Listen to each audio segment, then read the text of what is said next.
जय श्री राम। प्रिय दर्शकों, स्वागत है आप सबका हमारे YouTube channel Kashi Banaras RKG में और शिव शक्ति ज्योतिष कार्यालय काशी बनारस उत्तर प्रदेश में। मैं पंडित राजेंद्र गौतम। आज हम आपको राम कथा श्रवण कराएंगे। राम कथा प्रारंभ करने से पहले या किसी भी शास्त्र को प्रारंभ करने से पहले मंगलाचरण करना परम अनिवार्य होता है। मंगलाचरण क्यों करते हैं? आपको बता दें कि जिस शास्त्र को, जिस ग्रंथ को हम प्रारंभ करने जा रहे हैं, जिसका श्री गणेश करने जा रहे हैं, उसके निर्विघ्नता संपूर्ण होने की मतलब कई प्रकार की व्यवधान उत्पन्न हो जाते हैं, बीच में कुछ काम पड़ जाता है या कुछ परेशानियां बीच में उत्पन्न हो जाती हैं, उनकी निर्विघ्नता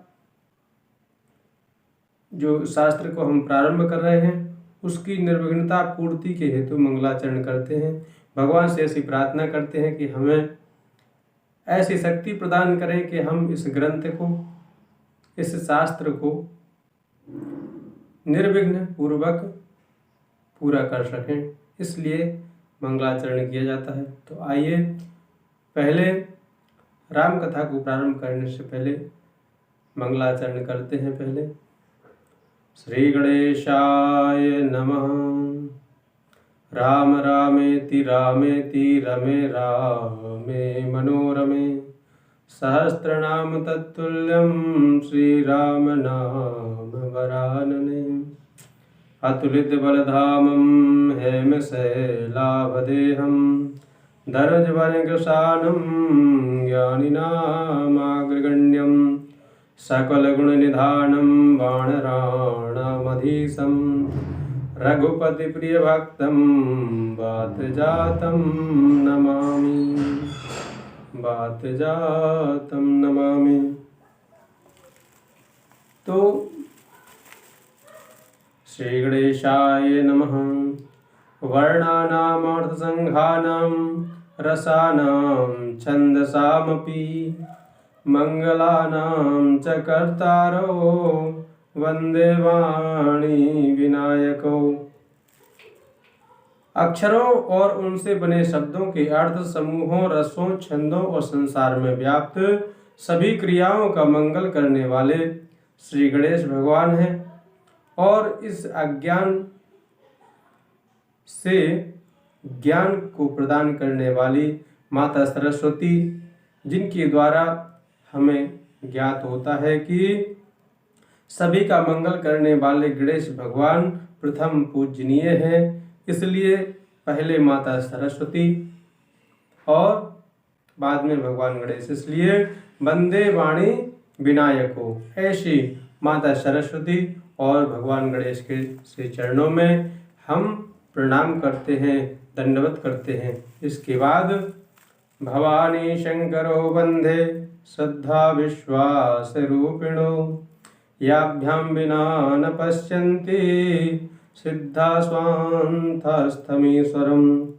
माता पार्वती जो श्रद्धा स्वरूपा और भगवान शिव विश्वास के स्वरूप हैं, जिन श्रद्धा और विश्वास के बिना सिद्ध लोग अपने अंतःकरण में और चराचर में व्याप्त ईश्वर को नहीं देख सकते एवं महसूस नहीं कर सकते, तो उन श्रद्धा और विश्वास के रूप भवानी शंकर जी को मैं प्रणाम करता हूँ। इसके बाद तीसरे श्लोक में कहते हैं, वंदे बोधमयं नित्यं गुरुं शंकर रूपिणं यमाश्रितो हि वक्रोऽपि चंद्रा सर्वत्र वंदते। वंदे बोधमयं नित्यम, जो ज्ञानमय है, कल्याणमय है, सबके कल्याणकारी हैं, ऐसे जो नित्य सबका कल्याण करते हैं, ऐसे गुरु स्वरूप शिव जी। यमाश्रितो, जिनके आश्रित होने पर जैसे हम अपने गुरुदेव के आश्रित होते हैं, तो जो हमारा अज्ञान है वह ज्ञान में परिवर्तित हो जाता है। हमारे अंदर जो अज्ञान रूपी अंधकार है वह अंधकार ही प्रकाश रूपी ज्ञान में बदल जाता है, और जब ज्ञान हो जाता है तो क्या होता है? स्वदेशे पूज्यते राजा विद्वान सर्वत्र पूज्यते। अपने प्रदेश में राजा की पूजा होती है अपने अपने स्थान पर, लेकिन जो विद्वान होता है, ज्ञानवान होता है, गुणवान होता है, ऐसे व्यक्तियों की पूजा सम्मान हर स्थान पर होता है। चाहे वह दुनिया का कोई भी स्थान हो, किसी भी कोने में चला जाए, वहां पर उसे मान सम्मान मिलता है। इसलिए गुरु के स्वरूप शिव जी के आश्रित होने के बाद चंद्रमा वक्र होते हुए, आप देखते हैं कि चंद्रमा जब कृष्ण पक्ष में होता है तो दिन प्रतिदिन घटने लगता है। ऐसा वक्र होते हुए चंद्रमा जो है भगवान शिव के आश्रित होने से वह भी वंदनीय है, पूजनीय है, सम्मानीय है। इसलिए शिव जी को मैं प्रणाम करता हूँ, उनके आश्रित रहने का प्रयास करता हूँ और उनके आश्रित रह रहा हूँ। और सीताराम गुणग्रामा पुण्यारण्य विहारिणो वंदे विशुद्ध विज्ञानो कवीश्वर कपीश्वरो। सीताराम गुणग्राम, भगवान सीताराम जी के गुणों का जो भंडार है, गुणों का जो वन है, उपवन है, अरण्य है, ग्राम है, नगर है, जो सागर है, ऐसे अरण्य में विहार करने वाले, उनके गुणों का अनुवाद करने वाले, गुणों का गान करने वाले, वंदे विशुद्ध विज्ञानों, जो विशुद्ध विज्ञानी है, जो ज्ञानों के भंडार हैं, ज्ञानी नामाग्रगण्यम, कौन? राम भक्त श्री हनुमान जी और राम जी के परम भक्त श्री महर्षि वाल्मीकि जी। जो विज्ञानी है, विशुद्ध विज्ञानी है, उनके ज्ञान में कोई अशुद्धता नहीं है। ऐसे कवीश्वर माने महर्षि वाल्मीकि जी और कपीश्वर माने हनुमान जी। इन दोनों की मैं प्रार्थना करता हूँ, वंदना करता हूँ। फिर आगे मंगलाचरण में ही कहते हैं कि उद्भव स्थिति संहार कारिणीं क्लेश हारिणीं सर्वश्रेयस्करीं सीतां नतोऽहं राम वल्लभम्।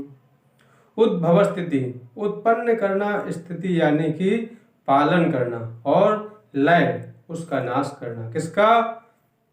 किसका नाश करना? हमारे अंदर जो कुकाम, क्रोध, मद, लोभ, द्वेष, ईर्ष्या, पाखंड इत्यादि जो षड विकार हैं और अनेकानेक दोष हैं, उन दोषों को माता अपनी कृपा से नष्ट कर देती हैं और हमको अभय प्रदान करती हैं, हमको श्रेयस्कर बना देती हैं और सभी स्थानों पर विजय प्रदान करती हैं एवं हमको सुख प्रदान करती हैं और सभी क्लेशों को समन करने वाली हैं। ऐसी माता सीता जो प्रभु श्री राम की प्राण वल्लभा है, भार्या है, पत्नी है, प्राण प्रिया है, ऐसी माता सीता की मैं वंदना करता हूँ। आगे यन्मायावस्यवर्ति विश्वमखिलं ब्रह्मादिदेवासुरा यत्सत्त्वादमसेव भाति सकलं रज्जो यथा हे भ्रम यत्पादप्लवमेकमेव हि भवां बोधेस्तृतीर्षावतां वन्देऽहं तमशेषकारणपरं रामाख्यमीशं हरिम्। यन्मायावशवर्ति विश्वमखिलम्, जिनकी माया के वश में होकर के सारा विश्व एवं ब्रह्मादि देवता यानी ब्रह्मादि देवता कौन? ब्रह्मा, विष्णु, रुद्र, इंद्रादि जितने भी देवता हैं, ऋषि, महर्षि, संपूर्ण विश्व, मनुष्य, ऋषि, देवता, गंधर्व, किन्नर, यक्ष और भी जो लोग हैं, इस सृष्टि में सब लोग क्या हो जाते हैं? भ्रमित हो जाते हैं। किस तरह से? जिस प्रकार से धुंधले उजाले में संध्या के समय, मतलब शाम के देखते हैं आप, जो संध्या का समय होता है, जो संधि होती है, जब दिन अस्त होने लगता है, सूर्य अस्त होने लगता है और रात्रि का आगमन होने लगता है, वो संध्या का टाइम कहलाता है। और उस समय अगर कहीं पर टेढ़ी मेढ़ी जो है घूमी हुई कहीं रस्सी पड़ी हो, तो कभी कभी ऐसा होता है कि भ्रम हो जाता है कि कहीं ये सर्प ना हो। इसी प्रकार से सर्प की भांति भ्रांति हो जाती है। जब हम हल्के अंधेरे में रस्सी को देखते हैं, टेढ़ी मेढ़ी रस्सी पड़ी हो, तो हमें क्या महसूस होता है कि हो सकता है सर्प हो, हमारे अंदर भय उत्पन्न हो जाता है। उसी प्रकार से संसार में भ्रमित लोग हो जाते हैं। भगवान की माया से और भाव सागर से तार देने वाले भगवान के चरण कमल ही भव सागर से तारने वाले हैं। एकमात्र नौका है, साधन है, ऐसे शेष कारण परम सभी कारणों के कर्ता अकारण करुणा वरुणालय भगवान रामचंद्र जी को मैं प्रणाम करता हूँ। विष्णु भगवान हरि को मैं प्रणाम करता हूँ।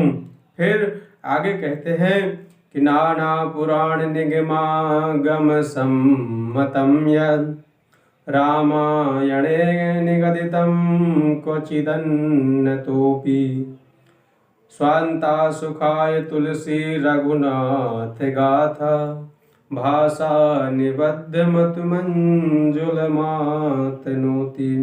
तुलसीदास जी कहते हैं कि 18 पुराण निगमागम वेद शास्त्र ज्योतिष उपनिषद इत्यादि जो ग्रंथ हमारे हैं और महर्षि वाल्मीकि जी द्वारा लिखा रामचरितमानस जो है, रामायण काव्य जो है, इसमें से और सभी पुराणों ग्रंथों में और अन्यत्र जगहों से जो प्रमाणिकता के अनुसार लिखे गए हैं, कहाँ वहाँ से मैं लेकर के क्या करना चाहता हूँ, जो सभी शास्त्र हैं उनका निचोड़ निकाल करके क्या करना चाहता हूँ। तो बोले स्वांता सुखाय, अपने अंदर के स्वांता यानी स्वयं के सुख के लिए, जिससे मेरे मन को संतुष्टि हो और संसार में आसानी से प्रेम पूर्वक बिना किसी कठिनाई से लोग भगवान का गुणानुवाद कर सकें, समझ सकें, सुन सकें। इसलिए मैं क्या करना चाहता हूँ, भगवान के गुणों का गान कैसे करना चाहता हूँ। तो भाषा निबद्ध यानी कि सरल भाषा में हम लिखना चाहते हैं, इसलिए लिखने जा रहा हूँ और लिख रहा हूँ। इस प्रकार बोल करके श्री रामचंद्र जी को प्रणाम करते हैं। बोले सियावर रामचंद्र की जय। अब जब भाषा निबद्ध यानी कि जब सरल भाषा में श्री तुलसीदास जी ने इस ग्रंथ को बनाया, तो एक बार इस भाषा निबद्ध यानी कि सरल भाषा में फिर प्रभु का मंगलाचरण करते हैं और अन्य लोगों का भी सम्मान करते हैं, प्रणाम करते हैं। और इसी प्रणाम के बीच में एक बार जो है फिर से आप कथा श्रवण करेंगे मंगलाचरण की। पुनः तुलसीदास जी रामचरितमानस में आते हैं और सोरठा चौपाई इत्यादि में 7 कांड हैं, इसलिए 7 श्लोकों द्वारा वंदित किया है। उसके बाद पुनः आते हैं, सोरठा से प्रारंभ करते हैं। जो सुमिरत सिद्ध होई गणनायक करिवर वदन, करहु अनुग्रह सोई बुद्धि राशि शुभ गुण सदन। कहते हैं कि पुनः जब संस्कृत भाषा से पुनः निबद्ध भाषा में जब आते हैं, सरल भाषा में जब आते हैं, तो सरल भाषा में भी पुनः श्री गणेशाय नमः करते हैं। एक बार भगवान गणेश जी का स्मरण बंदन इस सरल भाषा में भी करते हैं।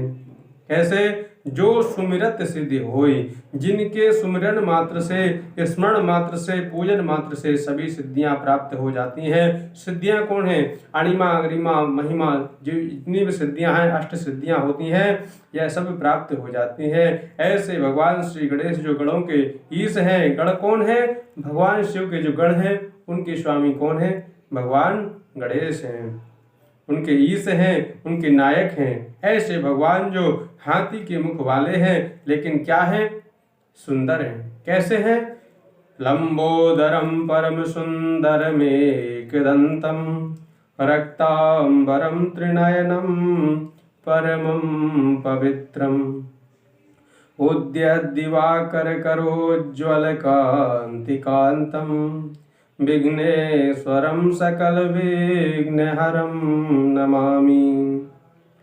कहते हैं कि लंबोदरम परम सुंदर, जो लंबे उदर, उदर यानी होता है पेट, लंबे उदर यानी बड़ा पेट है उनका, बड़े पेट वाले हैं फिर भी क्या है, करिबर वदन, जो हाथी के मुख वाले हैं और लंबे उदर यानी कि बड़े पेट वाले हैं फिर भी क्या हैं, परम सुंदर हैं। हाथी के सिर वाले, लंबे पेट वाले हैं और क्या हैं, मेक दंतम, एक दांत वाले हैं। ऐसी स्थिति होने के बाद भी क्या है, तो परम सुंदर है। और रक्तांबरम, जो रक्तांबर धारण करते हैं, पीतांबर धारण करते हैं, और त्रिनयनम, 3 नेत्र हैं इनके पास में 3 नेत्र हैं। उदयत दिवाकर विभो, उदित सूर्य के समान, करोड़ों उदित सूर्य के समान जिनकी कांति है, ऐसे तेज जिनका फैला हुआ है। ज्वल कांति कांता, मानव कांति के भी कांत हैं, मालिक हैं, स्वामी जो हैं, ऐसे गणेश भगवान को मैं प्रणाम करता हूँ, जो सभी के कल्याणकारी हैं। करहूँ अनुग्रह सोई, ऐसे श्री गणेश भगवान हमारे ऊपर अनुग्रह करें। कहा गया है कि ग्रह 9 होते हैं। कौन कौन से, तो सूर्य, चंद्र, मंगल, बुध, गुरु, शुक्र, शनि, राहु, केतु, ये 9 ग्रह होते हैं। लेकिन जब आपका कोई ग्रह बिगड़ जाता है तो आपकी स्थिति परिस्थिति में बदल जाती है। आपका जो जीवन है वह किससे चलता है, नवग्रह से चलता है, नवग्रह की दृष्टि से चलता है, नवग्रहों की चाल से चलता है। लेकिन 10वां ग्रह भी होता है। वह 10वां ग्रह क्या है महाराज, वह 10वां ग्रह भगवान का अनुग्रह है। तो जब भगवान का अनुग्रह यानी 10वां ग्रह जब आपके ऊपर होगा, प्रसन्न होगा, भगवान का अनुग्रह आपके ऊपर होगा, तो ये जो नवग्रह है ये आपके ऊपर अपने आप ठीक हो जाता है, अपने आप ठीक हो जाएगा, आपके अनुकूल हो जाएगा। वही भगवान गणेश जी से कह रहे हैं कि मेरा कोई अगर ग्रह इस समय बिगड़ जाए या बिगड़ रहा हो तो आप अपनी कृपा करके उसे ठीक कीजिए।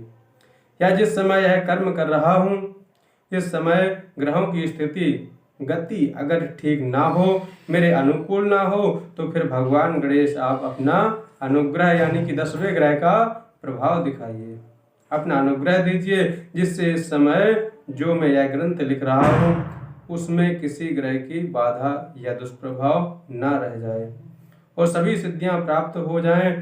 प्रेम से बोलिए गणेश भगवान की जय।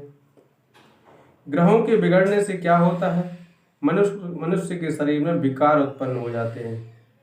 जैसे कोई गूंगा हो जाता है, कोई बहरा हो जाता है, कोई अंधा हो जाता है, किसी की आंखों की रोशनी चली जाती है, किसी की स्थिति बिगड़ जाती है। इस प्रकार की जो है शारीरिक विकार उत्पन्न हो जाते हैं। वात, पित्त, कफ इत्यादि से पीड़ित हो जाता है व्यक्ति, तो ऐसी स्थिति हो जाती है किससे, ग्रहों के दुष्प्रभाव से। लेकिन जब भगवान का 10वां ग्रह यानी कि अनुग्रह जब होता है तब क्या होता है, मूक होई बाचाल, पंगु चढ़ाई गिरिवर गहने, जासु कृपा सुदयाल, द्रवं सकल कलिमल दहन। जब भगवान का अनुग्रह होता है तो यह स्थिति होती है कि मूक होई बाचाल, गूंगा व्यक्ति बोलने ही नहीं अपितु ज्यादा बोलने लगता है, अच्छे बोलने वालों को भी चुप कर देता है और धारा प्रवाह बोलने लगता है। और बहरा व्यक्ति सुनने लगता है। अंधा क्या होता है, सुमिरत दिव्य दृष्टि ये होती। मानस में कहा गया है, श्री गुरुपद नक मणिगण ज्योति, सुमिरत दिव्य दृष्टि ही होती। तो अंधे को दिव्य दृष्टि प्राप्त हो जाती है, बहरा सुनने लगता है, गूंगा बोलने लगता है, जो पैर से पंगु है वह एक पग भी नहीं चल सकता है। लेकिन जब भगवान का अनुग्रह होता है तो क्या होता है, पंगु चढ़हि गिरिवर गहन, बड़े से बड़े पर्वतों पर चढ़ जाता है। आप लोगों ने सुना होगा कि एक भारतीय लड़की थी जिसके दोनों पैर ही नहीं थे, लेकिन वह भी प्रभु के अनुग्रह से, कृपा से सबसे बड़े पर्वत एवरेस्ट पर जाकर झंडा फहराई थी भारत का। उसका नाम न्यूज़पेपर में भी दर्ज हुआ और इनाम इत्यादि भी उसे पुरस्कृत किया गया, इनाम दिया गया था। तो कैसे? भगवान की कृपा से, उसके कर्मों से। और उसके कर्मों द्वारा भगवत कृपा कब होगी? कर्म प्रधान विश्व करि राखा, जो जस करहिं तस फल चाखा। जब आप कर्म करेंगे तब। कैसा कर्म? कर्म तो दोनों हैं भाई, सुंदर कर्म भी कर्म है और दुष्कर्म भी कर्म है। इसलिए सुकर्म कर्म तो दोनों हैं, एक सुंदर कर्म और एक दुष्कर्म। कर्म तो दोनों हैं। एक तो अच्छा कर्म जब करोगे तो क्या होगा? आपके पुण्य बढ़ेंगे, पुण्य उदित होंगे, और जब पुण्य उदित होंगे तब क्या होगा? पुण्य पुण्य बिनु मिलहि न संता, अब भामोहि भरोसे हनुमंता। दो चीजें, जब तक आपके पुण्यों का उजागर नहीं होगा तब तक किसी संत, किसी सम्मानीय पुरुष से, किसी सदपुरुष से आपका मेल नहीं होगा, उसके दर्शन नहीं होंगे। सुंदरकांड में आया है कि विभीषण जी को हनुमान जी का दर्शन हुआ तो विभीषण जी क्या कहे? अब मोहि भा भरोस हनुमंता, बिनु हरि कृपा मिले नहीं संता। संत से जब मुलाकात हुई, दर्शन हुआ, फिर राम राम हुआ, तो पहले क्या हुआ? जब एक दूसरे से मिले, देखिए जब दो संत, दो सदपुरुष, दो अच्छे लोग जब मिलते हैं तो क्रिया क्या होती है? क्रिया यह होती है कि आप सत्पुरुष हैं, ये सत्पुरुष हैं, आप लोग मिलते हैं तो हमारे सनातन धर्म के अनुसार हम लोग हाथ जोड़ते हैं। क्या कहते हैं? कि भैया जी राम राम, ऐसे हाथ जोड़कर कहते हैं भैया जी राम राम। और वो भी हंस करके कहते हैं कि भैया जी राम राम इत्यादि का संबोधन करते हैं। इसके बाद हालचाल पूछते हैं। यहाँ से ही व्यवहार का वर्णन प्रारंभ होता है। अन्य धर्मों में तो हेलो हाय यह सत्पुरुषों के लिए नहीं है। हमारी सनातन संस्कृति में क्या कहते हैं? एक दूसरे से मिलते ही राम राम भगवान का नाम लेते हैं और हाथ जोड़ते हैं। प्रेम व्यवहार यहीं से बनना शुरू होता है। जब ऐसा होता है तो अंदर से आनंद की अनुभूति होने लगती है। तो आनंद की अनुभूति होती है तो कैसे अनुभूति होती है? आप मिले हमसे, हम मिले आपसे, तो क्या होता है? वहाँ पर संस्कृति के अनुसार, हमारे ग्रंथों के अनुसार, मानस के अनुसार, हमारे वेदों के अनुसार जब हम चलते हैं तो वहाँ क्या होता है? 4 मिले 64 खिले, 20 रहे कर जोर, हरि हरि से जब हरि मिले तब फूल ही 7 करोड़। क्या होता है? 4 मिले। 4 कौन मिले? 2 आपके नेत्र और 2 हमारे नेत्र। जब आप आमने सामने से मिले तो क्या हुआ? 4 मिले। 4 मिले 64 खिले, और जब प्रसन्नता पूर्वक मिले तो 64 खिल गए। 64 क्या है? 32 दांत हमारे वो 32 दांत आपके। आनंद आ गया तो दोनों हंस पड़े, हंसे तो खिल गए, 64 खिल गए। और 20 रहे कर जोर, जब 10 उंगलियां हमने जोड़ी और 10 आपने भी जोड़ी तो 20 रहे कर जोड़। और हरि हरि से जब हरि मिले, ये क्या है मतलब? बोले महाराज मतलब आपके हरि हमारे हरि से मिले। सीताराम हमने कहा और आपने कहा, यानी कि दोनों हरि आपस में मिले। आपने कहा श्री विष्णु, हमने कहा श्री विष्णु, यानी कि हरि का नाम लिया गया, भगवान का स्मरण किया गया। तो हरि हरि से जब हरि मिले, जब दोनों के हरि मिलते हैं तो क्या होता है? तो क्या हो जाता है? हमारे हरि आपके हरि मिलते हैं तो हम दोनों को क्या मिल जाता है? 2 हरि प्राप्त हो जाते हैं। और 2 हरि जब प्राप्त होते हैं तो क्या होता है? बोले फूल ही 7 करोड़। 7 करोड़ क्या है? हर व्यक्ति के शरीर में 3.5 करोड़ रोम छिद्र होते हैं। बाल भले ही आए या ना आए, किसी का झड़ जाता है, किसी को आता ही नहीं, किसी को दाढ़ी मूंछ आया या किसी को नहीं आया, या किसी को अत्यधिक आ गया तो इसका मतलब ये नहीं कि इसके पास कम है या उसके पास अधिक है। रोम छिद्र जो होते हैं सबके शरीर में बराबर यानी कि 3.5 करोड़ होते हैं। तो 3.5 करोड़ रोम छिद्र हमारे प्रफुल्लित हुए और 3.5 करोड़ रोम छिद्र आपके भी प्रफुल्लित हुए। इसलिए 4 मिले 64 खिले 20 रहे कर जोर।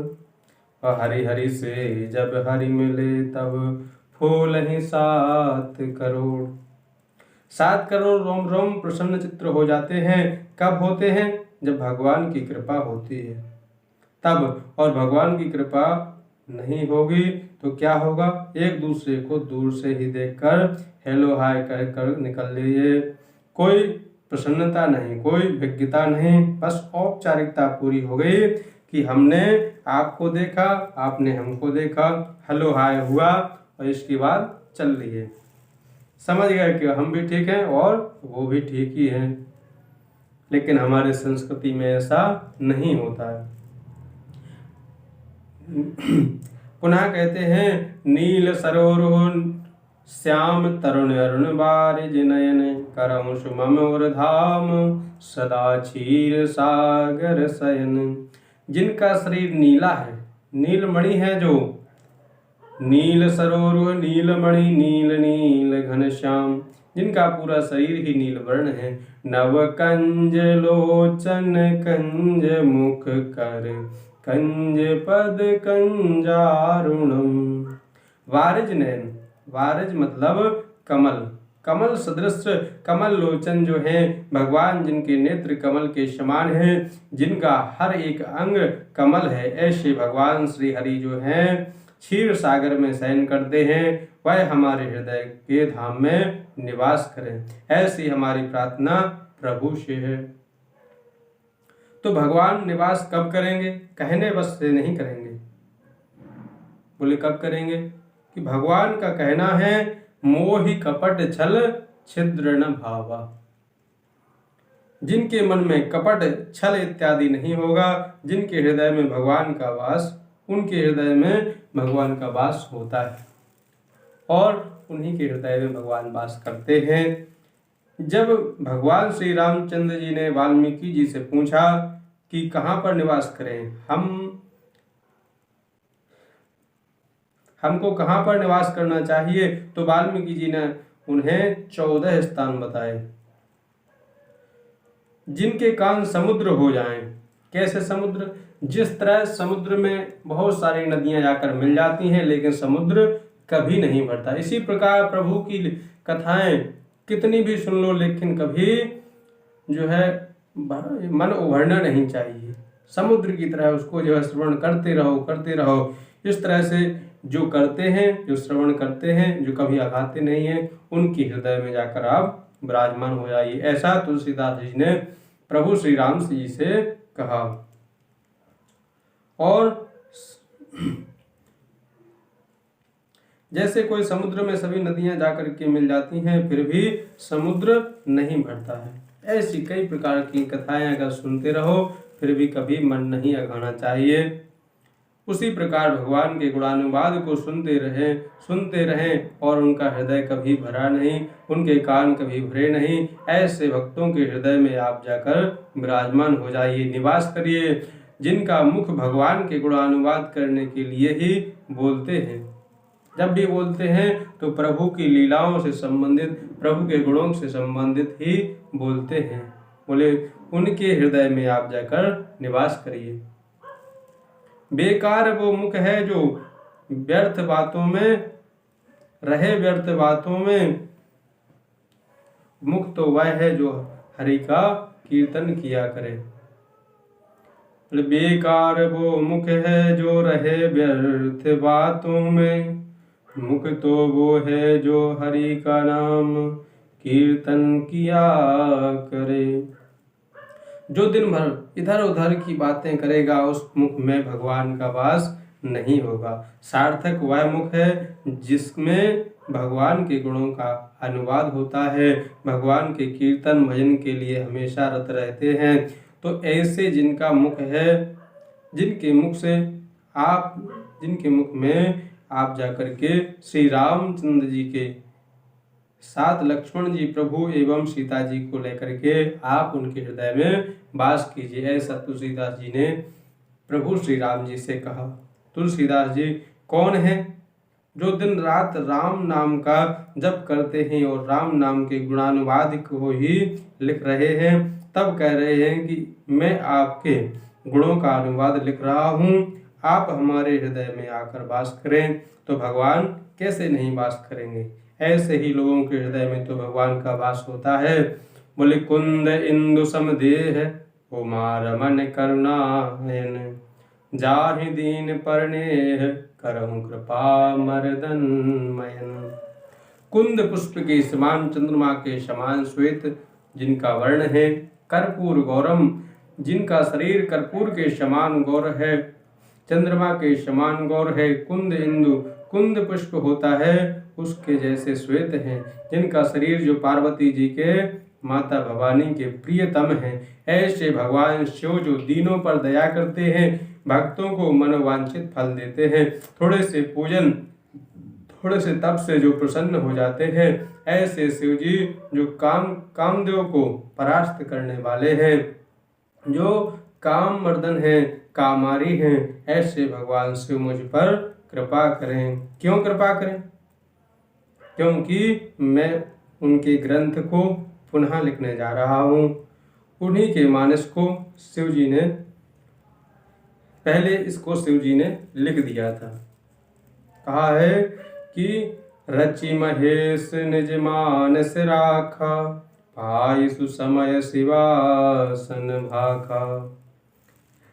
जिस ग्रंथ को शिव जी ने रच करके अपने हृदय में मन में रखा है, उसी ग्रंथ को मैं उनसे प्रार्थना कर रहा हूँ कि प्रभु मेरी बुद्धि में उस ग्रंथ को डालें, प्रदान करें मुझे एवं मुझ पर कृपा करें, ताकि मैं एक आधार बन करके, प्रतिनिधि बन करके लोगों के पास इस ग्रंथ को, किस ग्रंथ को?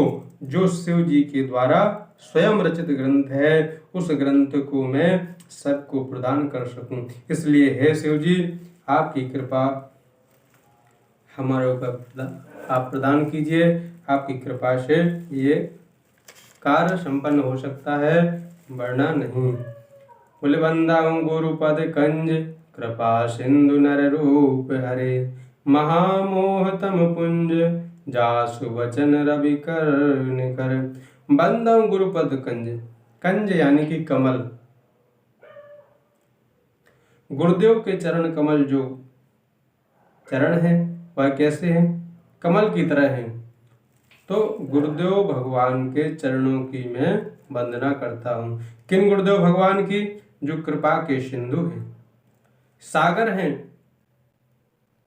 जिनकी कृपा से हमारा कल्याण हो जाता है और हम अंधकार से, अज्ञान रूपी अंधकार से छूट करके, अंधकार को नष्ट करके ज्ञान को प्रकाशित करते हैं।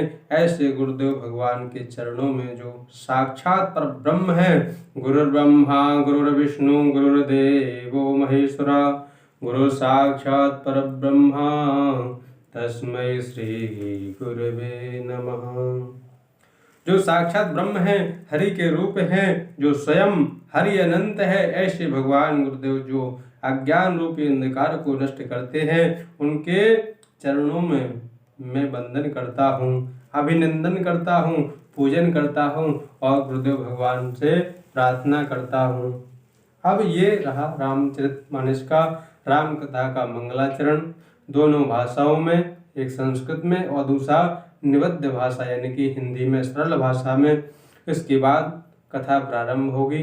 तब तक के लिए जय सिया राम, जय जय सिया राम, जय सिया राम, जय जय सिया राम, जय सिया राम, जय जय सिया राम, जय सिया राम, जय जय सिया राम, जय सिया राम, जय जय सिया राम। तो ये प्रभु का नाम स्मरण करना परम आवश्यक रहता है।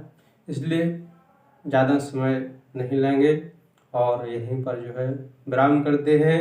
तो बोलिए सियावर रामचंद्र की जय। बोले श्री हनुमंत लाल महाराज जी की जय। गंगा मैया की जय। नमः पार्वती पतये हर हर महा